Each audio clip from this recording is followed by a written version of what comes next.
एवं जन मिलन एवं आज विभिन्न विकास योजनाओं के लोकार्पण शिलान्यास के अवसर पर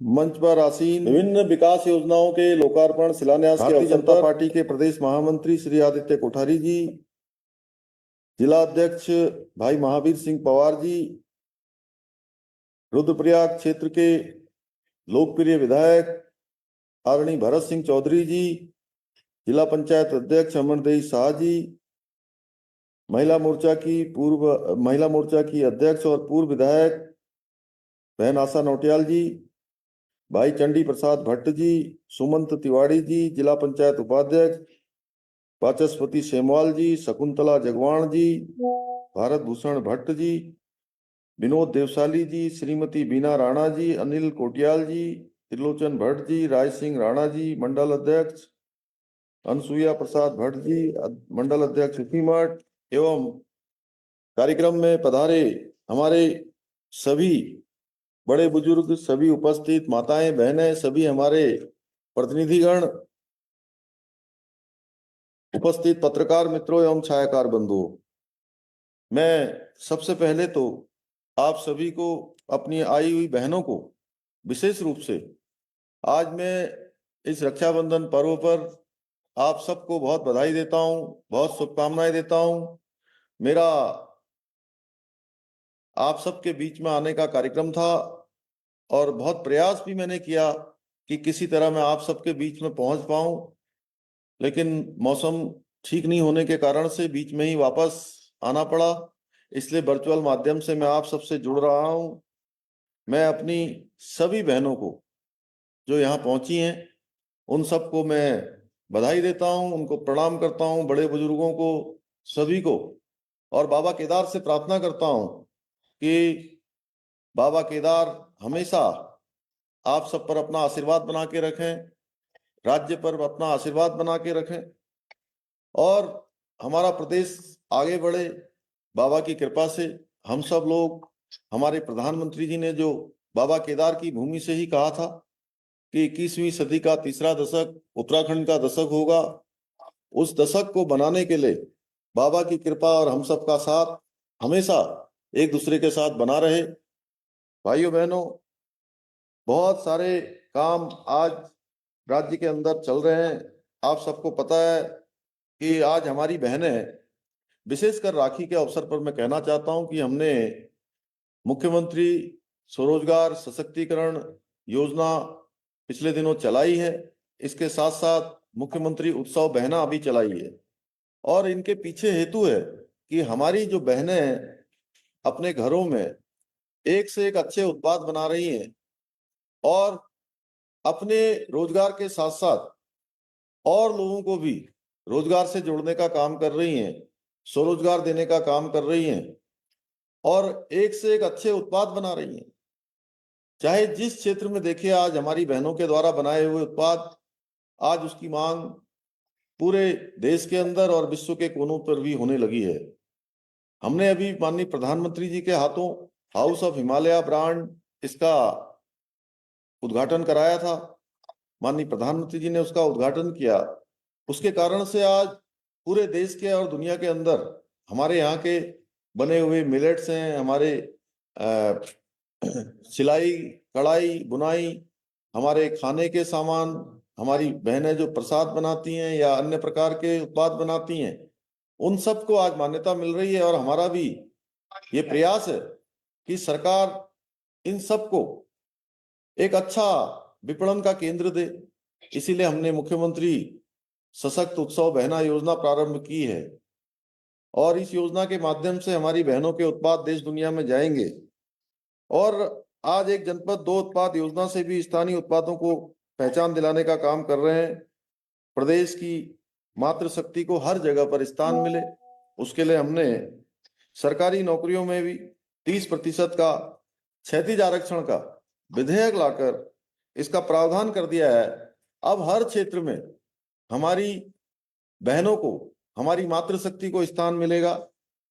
और 7 फरवरी 2024 को उत्तराखंड विधानसभा से हमने राज्य आंदोलनकारियों का जो क्षैतिज आरक्षण, जो 10% आरक्षण था, वो आरक्षण भी पारित कर दिया था, उस विधेयक को पारित कर दिया था। और माननीय राज्यपाल महोदय ने अभी 2 दिन पहले उसकी स्वीकृति प्रदान कर दी है। और अब विधिवत रूप से हमारे आंदोलनकारियों और उनके आश्रितों को यह आरक्षण मिलने लगेगा।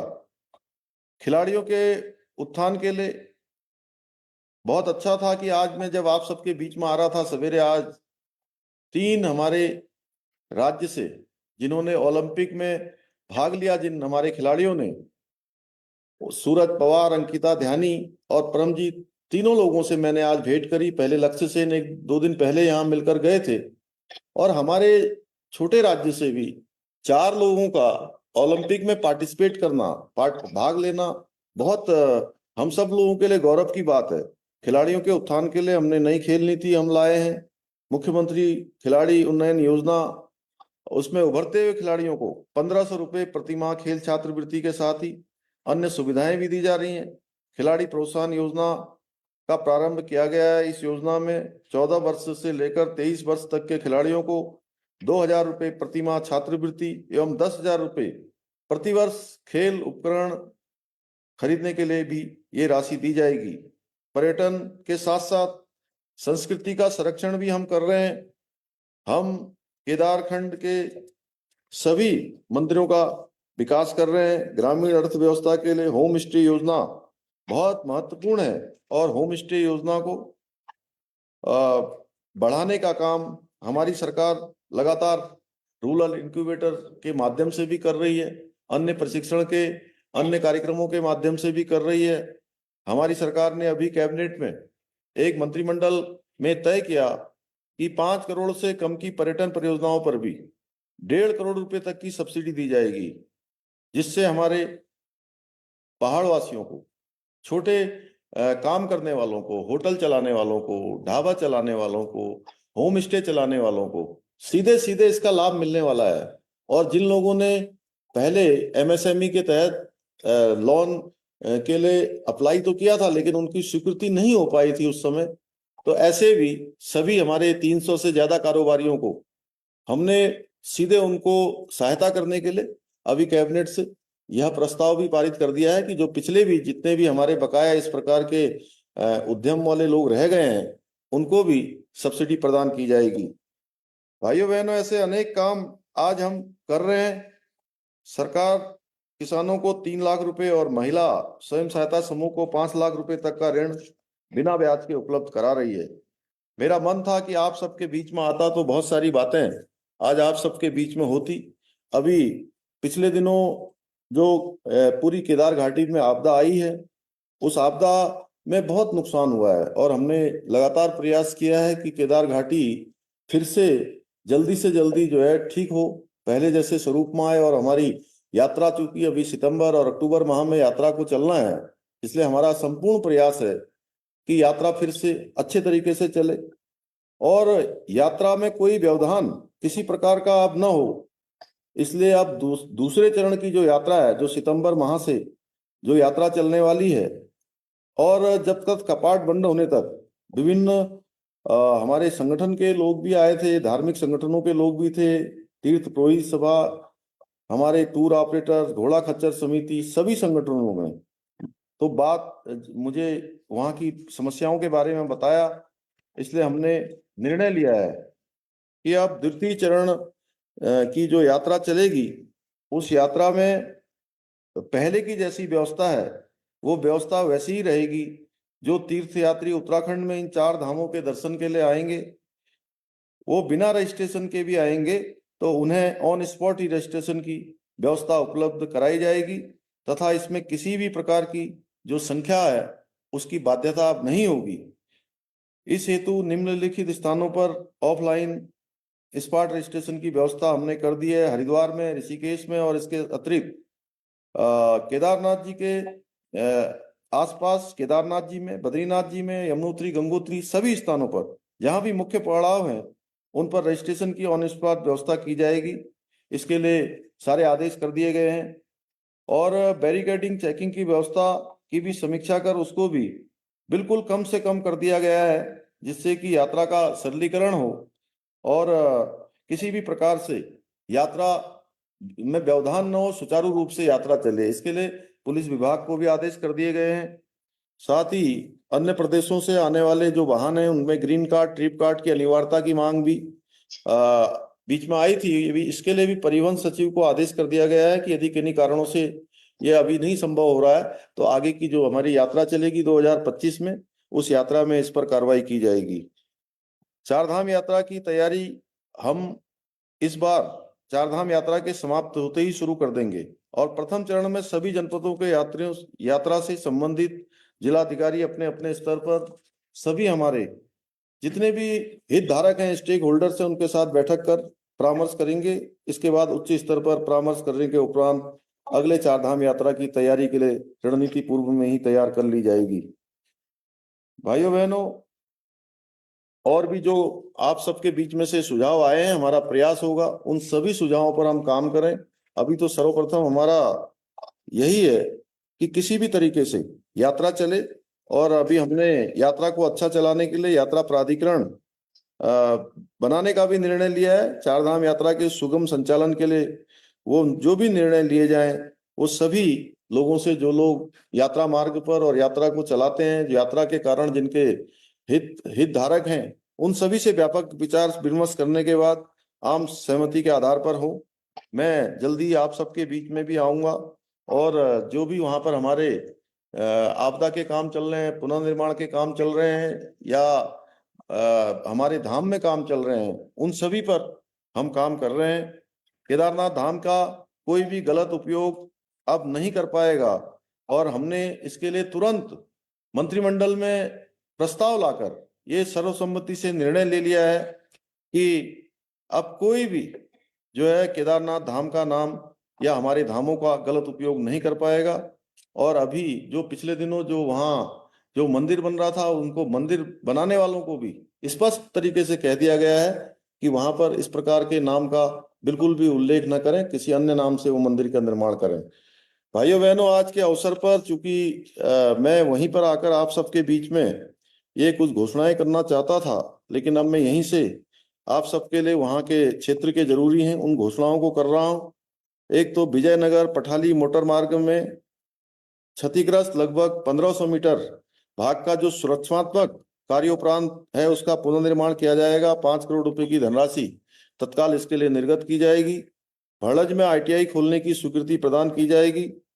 नगर पंचायत अगस्त मुनि को नगर पालिका बनाया जाएगा। तुकनाथ महोत्सव मक्कू को जिला स्तरीय मेले की घोषणा। म्याली बसु केदार गुप्तकाशी मोटर मार्ग का चौड़ीकरण एवं हॉट मिक्स कार्य किया जाएगा। गुप्तकाशी PSC को उच्चीकृत कर उसको CSC बनाया जाएगा। महर्षि अगस्त मुनि जी के मंदिर का सौंदर्यीकरण किया जाएगा। जो घोड़े खच्चरों की अचानक मृत्यु होने पर दाह किए जाने अथवा दफनाने की व्यवस्था भी की जाएगी। मैं बीच में आप सबके बीच में जल्द आऊंगा, अपनी बहनों से भी मिलूंगा। आज मैं सभी बहनों से कहना चाहता हूं कि आप लोग जो मेरे लिए राखी लाई हैं, आप ये पवित्र बंधन, ये भरत चौधरी जी वहां पर हैं, आप उनको भी मेरी राखी दे देंगी तो मैं निश्चित रूप से आपके इस आशीर्वाद को, इस प्रेम को, इस स्नेह का जो बंधन है, मैं मन से यहीं से स्वीकार करता हूं। मेरे पास पहुंच जाएंगी, मैं उन सबको आत्मसात करूंगा, सभी राखियां मैं बांधूंगा। और ये जो लोकार्पण शिलान्यास है वो अभी हो रहे हैं। और साथ ही मैं जब बीच में आऊंगा तो अन्य जो बहुत सारे काम अभी उस क्षेत्र के होने हैं, उन सभी कामों को किया जाएगा। और पार्टी संगठन के भी हमारे लोग हैं, हमें आदित्य कोठारी जी वहां पहुंचे हैं। मैं कोठारी जी, आप सब लोगों से कहूंगा कि कोठारी जी के साथ बैठकर बृहद रूप से आप सब संगठनात्मक चर्चा वहां पर संपन्न कर लें।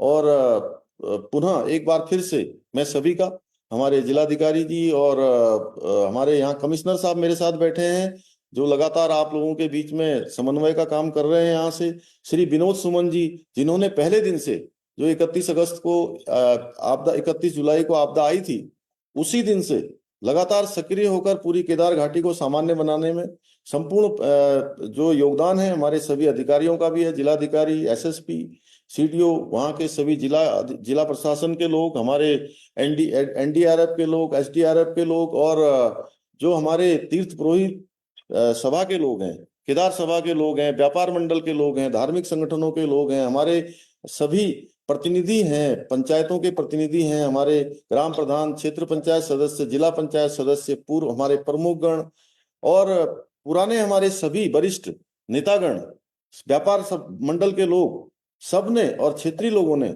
इस आपदा में आगे बढ़ चढ़ करके सामान्य हालात बनाने के लिए लगातार अपना प्रयास किया है। मैं उन सब का भी हृदय से धन्यवाद करता हूं और आप सबको एक बार फिर से धन्यवाद करते हुए अपनी बहनों से एक बार क्षमा मांगते हुए कि मैं आपके बीच में नहीं पहुंच पा रहा हूं, लेकिन मेरे भाव आप तक पहुंच रहे हैं। मेरे भाव को आप सब लोग आत्मसात करेंगे और जल्दी ही मेरी बहनों से भी मेरी मुलाकात होगी। पुनः आप सबका धन्यवाद करते हुए मैं अपनी बात समाप्त करता हूं। बहुत बहुत धन्यवाद। जय हिंद, जय भारत, जय बाबा केदार।